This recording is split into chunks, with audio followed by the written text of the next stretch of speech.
Oi, pessoal, tudo bem? Aqui é a Aline e hoje eu quero conversar com vocês sobre as minhas últimas leituras, de dezembro até agora.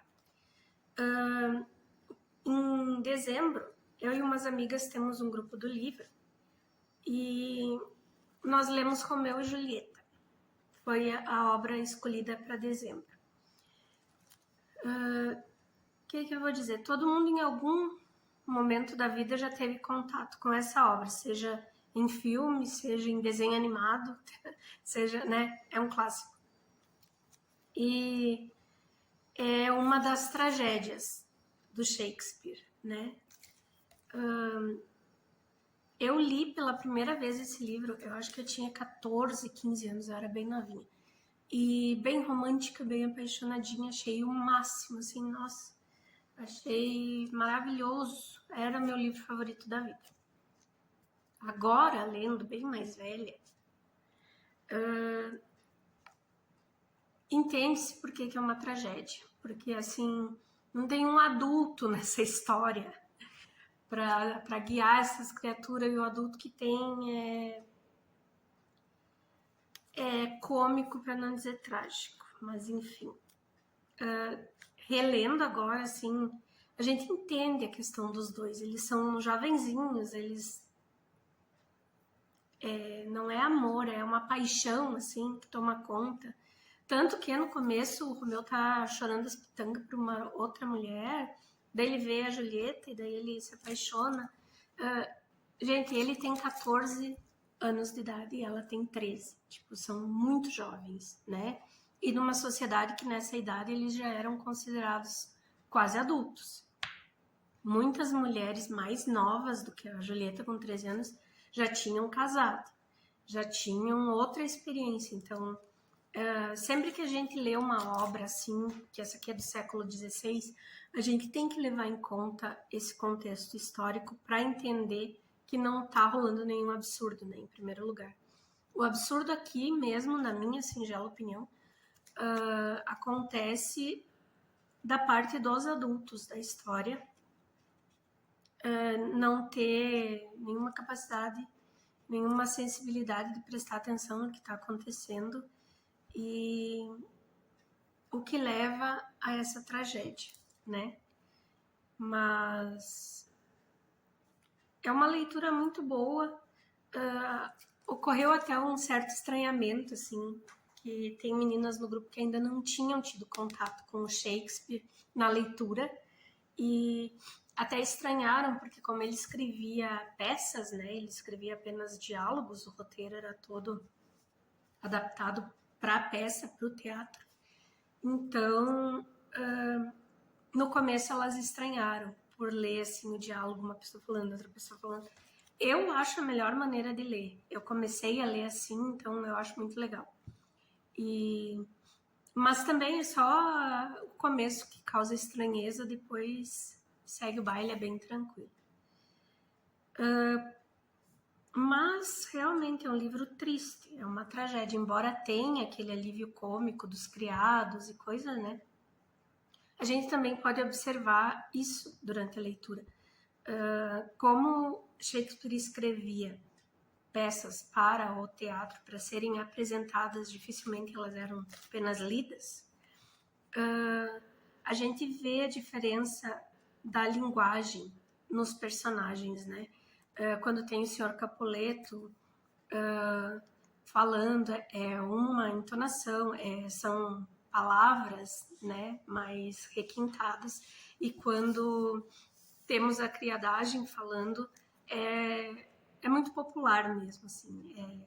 Eu acho maravilhoso porque é uma forma de comunicação com todos, porque o teatro, por ser aberto, e a gente de todas as classes sociais, né? E todo mundo se via representado.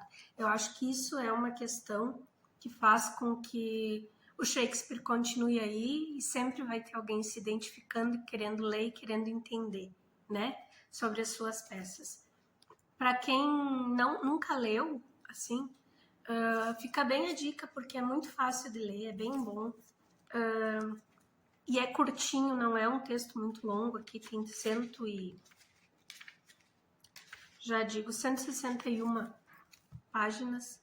E essa minha edição é pocket, né? Ela é bem antiguinha também. Agora já tem outras edições maravilhosas aí no mercado. Vale a pena dar uma chance e começar por esse, para quem quer começar a ler Shakespeare, tá? Outro livro que eu li ainda em dezembro, que eu li como leitura complementar quando eu estava lendo Romeu e Julieta, foi Tristão e Isolda, que é uma lenda medieval celta e que é uma tragédia também, né? Foi super interessante eu ter lido os dois, assim, bem em sequência, porque como são duas tragédias que envolvem dois casais com amores proibidos, assim, foi super legal ver a diferença de um período para outro, né? Porque o Tristão e Isolda, por ser uma lenda, ele veio passando na tradição oral durante muito tempo, até que alguém escreveu. Pelo que eu vi, existem duas versões, com o mesmo final, mesmo começo, mas a trajetória dos personagens é diferente, do Tristão e Isolda. E eu achei um livro, uma história muito legal, muito bem contada, porque ela vai narrar desde o início, do porquê do nome dele ser Tristão, como ele volta para casa e reencontra o tio, que no momento é rei, e que acolhe ele e tal, até que ele vá procurar uma esposa para esse tio, encontra Isolda e acontece como é que eu vou dizer? Um engano, digamos assim. A mãe da Isolda, como ela ia casar com o rei, ela foi levada de uma cidade para outra para casar com o rei. E eram cidades que tinham muita disputa. A mãe dela prepara uma poção, e o que é normal, né? Os celtas lidarem com poções e tal. E essa poção é para que a Isolda bebesse na noite do casamento, apenas com o marido, para que os dois se apaixonassem.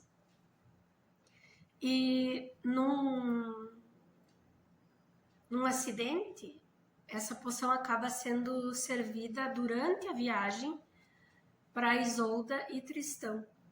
E ambos se apaixonam, e é aí que começa a tragédia, porque eles não conseguem lutar contra essa paixão, no caso.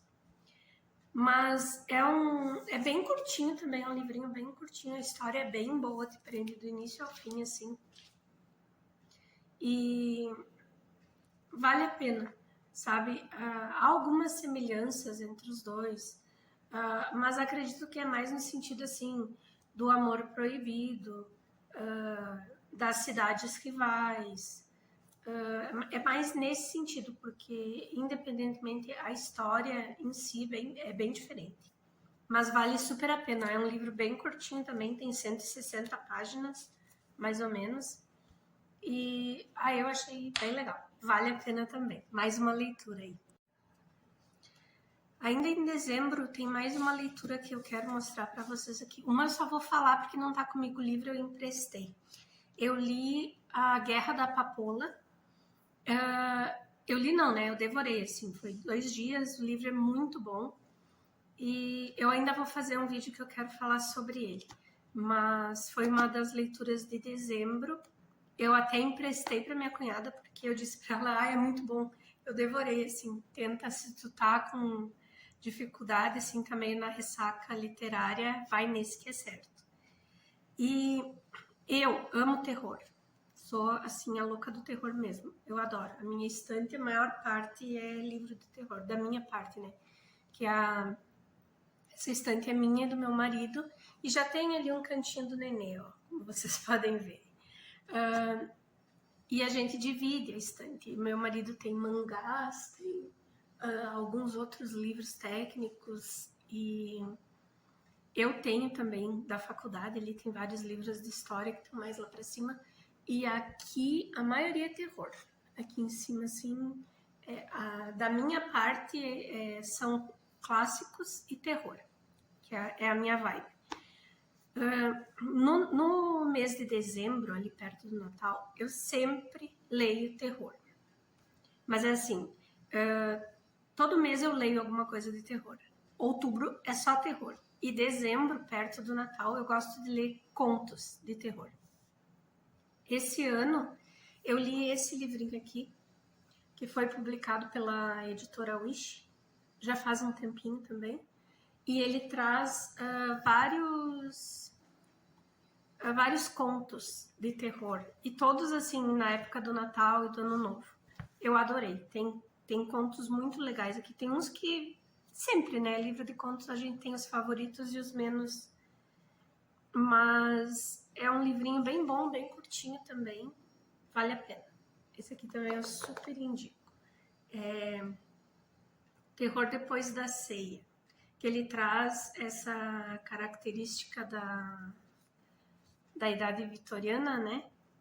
Que o pessoal sempre, após a ceia, se reunia para contar histórias de terror. E, nossa, eu adoro, é uma vibe que eu acho muito legal, então eu sempre dou uma lida. Eu tinha outros ali, mas esse ano eu só consegui pegar esse, mesmo em função do nenê, tá de férias da escolinha, eu acabei conseguindo ler um só, mas tá aqui, ó, vale muito a pena. Quem quiser ler, quem gostar dessa vibe mais terror assim, fica aqui mais uma dica. Agora, em janeiro, eu passei por uma situação bem delicada, assim, familiar, e eu acabei adoecendo também, então foi um mês bem complicado. Eu não li o tanto que eu gostaria. E até porque o nenê ficou de férias da escolinha também, então ele ficou em casa comigo mais da metade do mês. Então, as minhas leituras em janeiro deixaram bastante a desejar. Mas, para o nosso grupo, aqui eu e minhas amigas, a obra que a gente escolheu para janeiro foi O Alienista, do Machado de Assis. E é muito bom esse livro, né? Esse livro é fantástico para quem gosta, assim,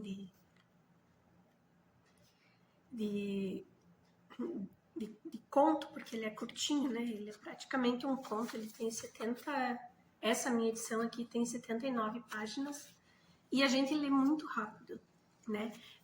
Resumindo, para quem não conhece a obra, O Alienista é a história de um médico, psiquiatra, que vem morar numa cidade pequenininha no interior do Rio de Janeiro e ele resolve abrir um hospício.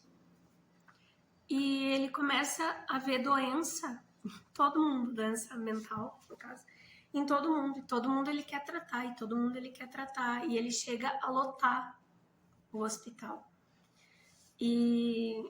Mas é muito interessante, assim, é muito legal a forma com que o Machado de Assis vai nos trazendo essa história, sabe? Nos contando, assim. É uma leitura muito boa. A gente se envolve demais e por ser curtinha, assim, tu lê num toque. Vale muito a pena, gente. E para quem tá querendo começar a ler mais autores nacionais, assim, esse aqui é muito bom.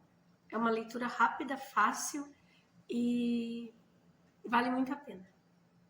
Eu achei muito bom esse aqui.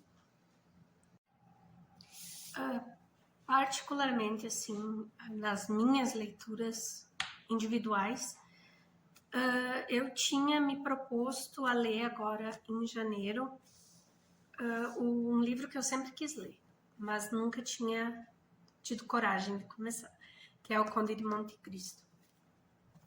Eu comecei a ler ele ainda finalzinho de dezembro, acho que era dia 26, por aí, no que passou o Natal eu peguei.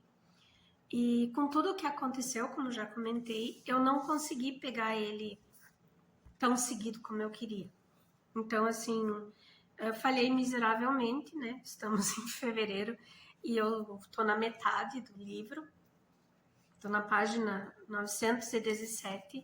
Ele tem Essa edição tem 1.662 páginas.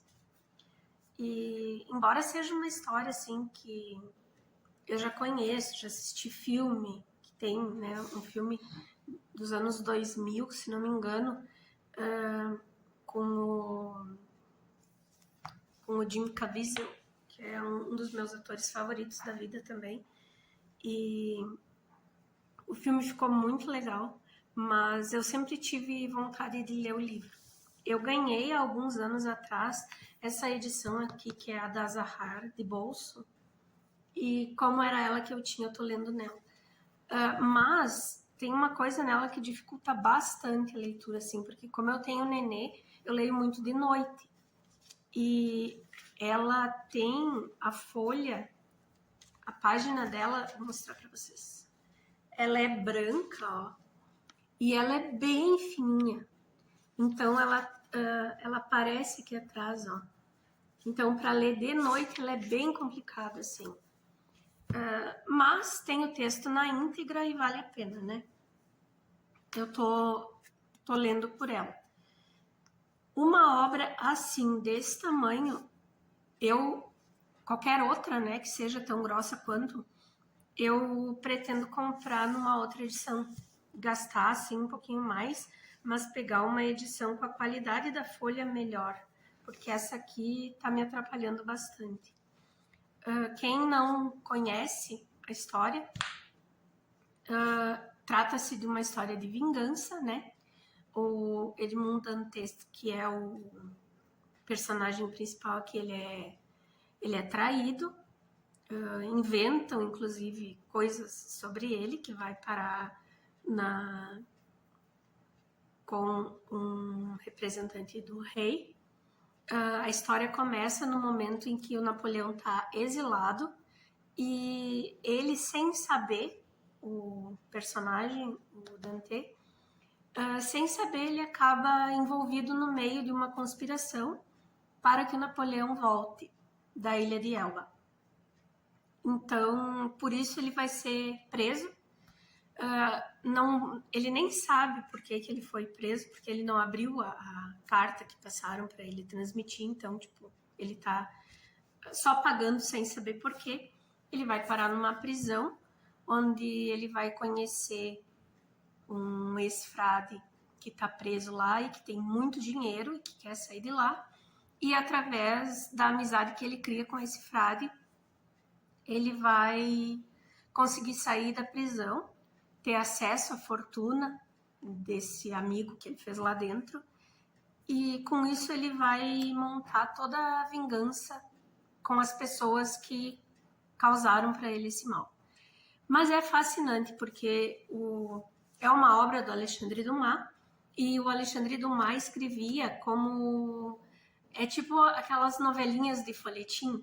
Então ele escrevia meio que um capítulo por semana. Quanto mais ele demorasse para escrever, mais ele ganhava, né? Por isso que a obra é meio que desse tamanho. Mas ela te envolve, gente. Ela te envolve de uma maneira, porque como ele tinha que prender o leitor para que na semana que vem ele quisesse ler de novo sobre aquilo e ele continuasse vendendo, é um novelão, sabe? Aquele novelão assim que te prende, e ele te apresenta diversos personagens e cada personagem com a sua peculiaridade, mas ele te traz os motivos de cada um.